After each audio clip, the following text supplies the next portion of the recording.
Hey everybody, Nick with Frost CNC, and today we're going to make a furniture toe base cabinet. You can see here I've got two slightly different looks on either side of my toe kick area here, and we're going to show how to make this fully parametric and something you can save to your library and use anytime you need a furniture toe cabinet. Let's do it.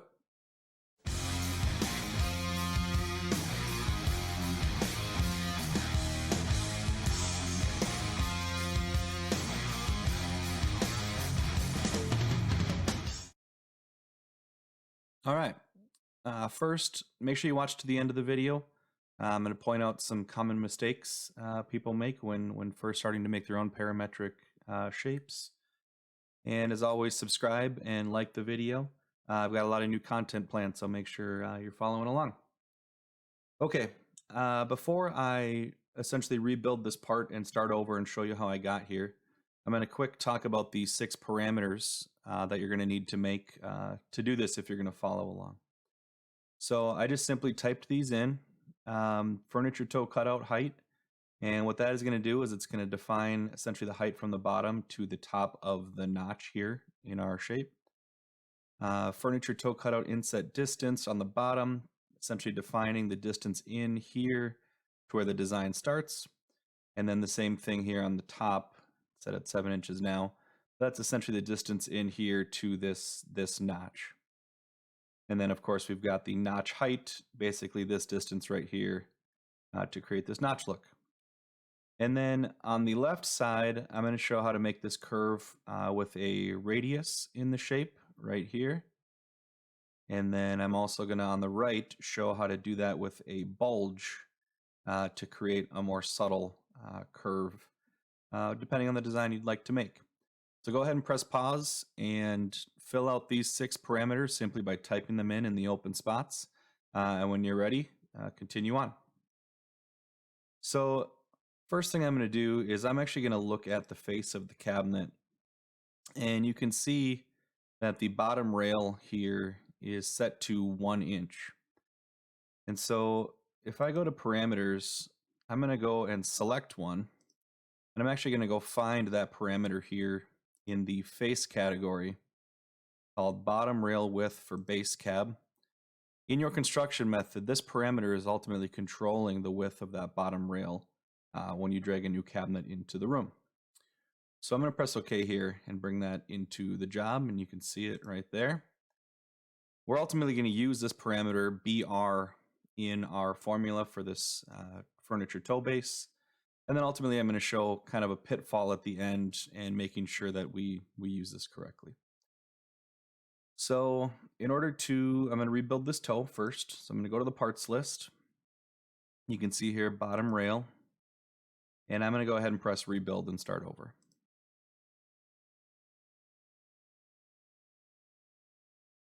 And there it is right there. And you can see it's 1 inch because my parameter BR is set at 1 inch. And what I need first is I need this to be ultimately the entire height of not only my bottom rail, but also my toe height. And so I'm going to click on bottom rail here. I'm going to go to edit. And for width here, I'm going to type in a formula to override that 1 inch. And it's going to be my bottom rail 1 inch plus my toe height, which in this case is 4 inches. But if yours was different, or if you changed it later on, the model would adapt. So I'm going to press OK, and you're going to see that's now 5 inches. However, you'll notice that the Z position is actually set at the toe height 4 inches off the ground. And so we'll need to change that as well. So I'm going to go to part 3D position. You can see here my Z position is set at 4 inches, which is my toe height. And so I'm going to click there and put a formula in that says 0. And now you can see it's moved it down to the ground, and I've got my 5-inch bottom rail ready to create a custom furniture toe shape. I'm going to press OK here. All right. So let's go to edit the shape. This is where we're going to need to remember the 6 parameters we've got. The first one that I'm going to do here is add a point, and I'm going to control its X and Y position with our formula, or sorry, our parameters that we made. And the first one is FIB, or the distance in on the bottom for the design to start. And so in the X direction, I'm going to type in FIB, and you should see 2 inches show up, and there it is. And then the Y position is going to stay 0. Now all I'm going to do is simply keep adding my points and start to define this shape strictly with the parameters that I've made. So my next point is going to be up at a Y of FH, which is the overall height of my cutout. But then I'm actually going to subtract the height of the notch. So I'm not going all the way up to the full height yet until I get to the notch region. And so we should see 2.5 there. And I actually want this point to be over here at 2 inches away. I'm going to write FIB in for the X direction and bring my point over here.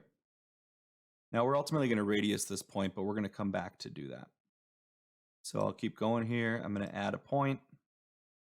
This point is also at the full height minus the notch.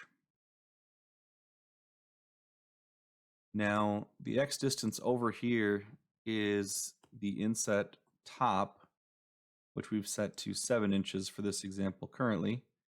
And you can start to see I'm defining the furniture toe. We're going to add a point. The next one is going to be the small 1/2 inch notch here. So this is going to be full height. And this is going to be at the same distance over. There we go. So you can see I've basically created the shape I want minus the radius here. So we can do that now. If I click on this point, I can then click radius. Now you'll notice I can't add a formula quite yet. So we're just going to put a placeholder in here by typing in 1 inch and press OK. And you can see radius 1 inch. But now it gives me this formula spot.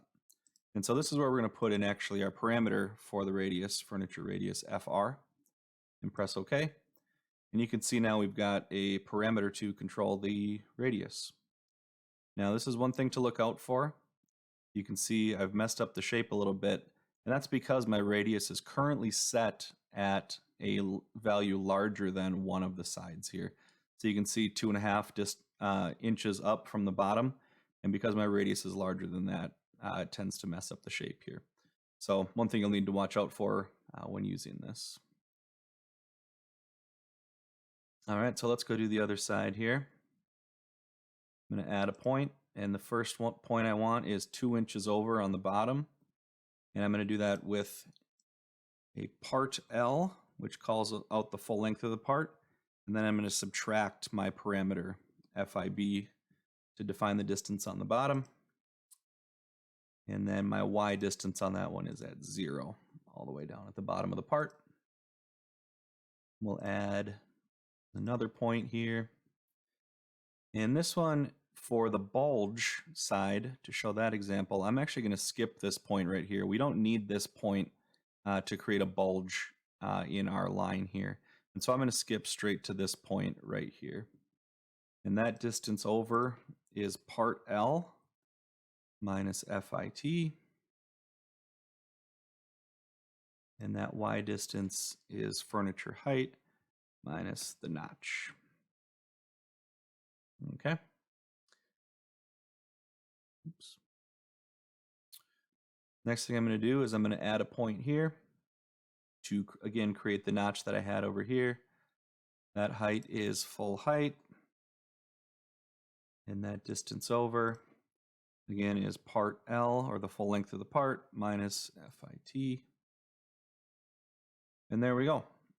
Now we're simply missing the bulge here.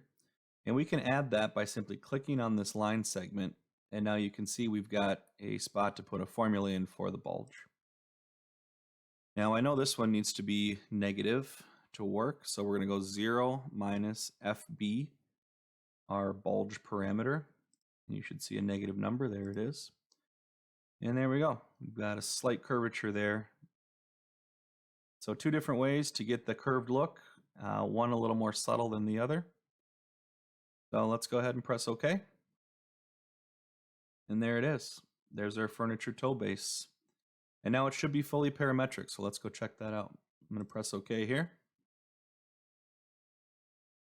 And go back to my parameters. All right, so we should be able to control the overall height. If I go up to 4 here, we should see it all raise up. And it does. We should be able to move this distance over on the bottom. We'll go to 3 inches. There we go. We should be able to move the distance in on the top here to this notch. Let's exaggerate that to 10.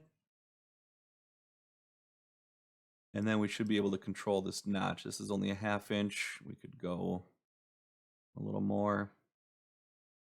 And it simply moves down the rest of the shape here. Now, the radius here controls this curvature. And we ultimately said that we needed to watch out and not make that too big. So somewhat limited to ultimately the dimension that you've got right here, which is now 4 minus 0.75. So we should be able to go to a radius of 3.25 as the absolute max. On the bulge side, you can see I've got 0.75 written in here. We could go to a little bit more. And you can see we have full control now over the shape here. Again, with the bulge, you got to be careful to get too large because you can actually go too far. Now that might be a look you want, or maybe not. So just know that there are some limits to using the bulge as well. So we'll leave that there. So we've got that done. One thing we can do now is it still says bottom rail made out of generic lumber. Now that's likely not going to be a material or a part type that you will nest on your CNC. And so if you actually wanted to cut this out with your machine, one way to do that is we could go to edit here and we can actually call that a different part type. And we could call it a part type that pulls up the material we want. So we could call it a finished end. And you can see now I could cut that out of 3/4 plywood.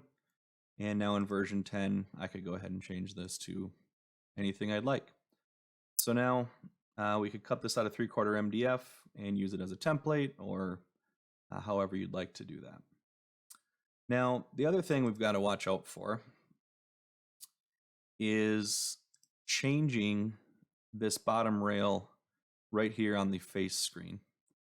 So if I click here, I will have the option to change that bottom rail. But what you're going to see is that's going to break the model. So if I do that and click here, you can see I can change this frame part size. Let's say to 2 inches. You can see what that did. It moved everything up, assuming the rail was getting wider, and you can see our rail did not do that.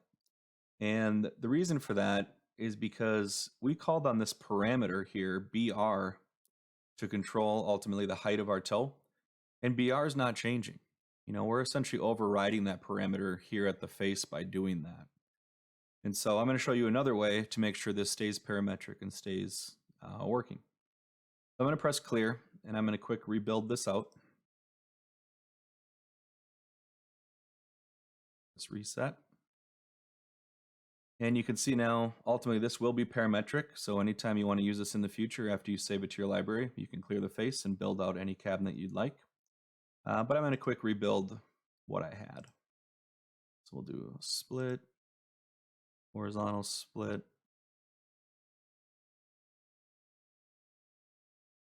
Make a pair door. Horizontal split. Set my top drawer height. And split. All right, so we're back. Now let's say I didn't want to make that change and make this bottom rail essentially more than 1 inch, so we had a little more meat right here. The way we're going to do that to keep this parametric is we're actually going to go to parameters and use this BR parameter to do so. If I go here and I change that to 2 inches, boom, you're going to see our model works fully parametric. You can see the face has gone to 2 inches, and you didn't essentially override that parameter by doing it here on the face. So I encourage you to strongly get used to using the parameter overrides to make those changes, because that's going to allow your custom work to stay parametric. So there it is, a furniture toe base that is now parametric. Go ahead and press save to library after you rename your item, and you've got a custom furniture toe base ready to build out.